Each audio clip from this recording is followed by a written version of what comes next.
కూటమి ప్రభుత్వంపై గురజాల మాజీ ఎమ్మెల్యే కాసు మహేందర్ రెడ్డి ఆగ్రహం వ్యక్తం చేశారు. 540 కోట్లతో 50 ఎకరాల మెడికల్ కాలేజీ నిర్మాణాన్ని గత ప్రభుత్వమే చేపట్టిందని అన్నారు. ఇక గత ప్రభుత్వంలో దాదాపు 70% పూర్తి అయిన కాలేజీ పనులు పూర్తి అయ్యాయని, కానీ కూటమి ప్రభుత్వంలో ఒక్క అడుగు కూడా ముందుకు కదలడం లేదని వాపోయారు. ఎమ్మెల్యేగా అధికారం చేపట్టిన ఎమ్మెల్యే ఎరపతినేని శ్రీనివాసరావు మెడికల్ కాలేజీని పట్టించుకోవడం లేదని అన్నారు.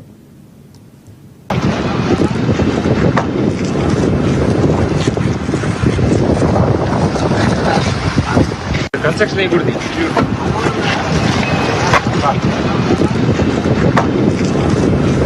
ఆంధ్ర రాష్ట్ర ముఖ్యమంత్రి నారా చంద్రబాబు నాయుడు గారికి విజ్ఞప్తి చేస్తున్నాం, డిమాండ్ చేస్తున్నాం. దయచేసి ఏదైతే పల్నాడు నడిబొడ్డులో డాక్టర్ వైఎస్ రాజశేఖర్ రెడ్డి గారు మెడికల్ కాలేజ్ హాస్పిటల్ మేము 4 సంవత్సరాల నుంచి శాంక్షన్ చేయించి 400-500 కోట్లతో నిర్మాణం చేపట్టాం. 90% హాస్పిటల్ పూర్తయింది, 70% కాలేజ్ పూర్తయింది.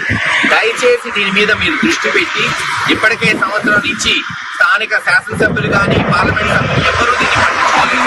దయచేసి దీని గురించి ముఖ్యమంత్రి చంద్రబాబు నాయుడు గారు రివ్యూ చేసి 6 నెలల్లోనే దీన్ని పూర్తి చేసి ప్రజలకు అందుబాటులో తీసుకురావాలి మేము డిమాండ్ చేస్తున్నాం.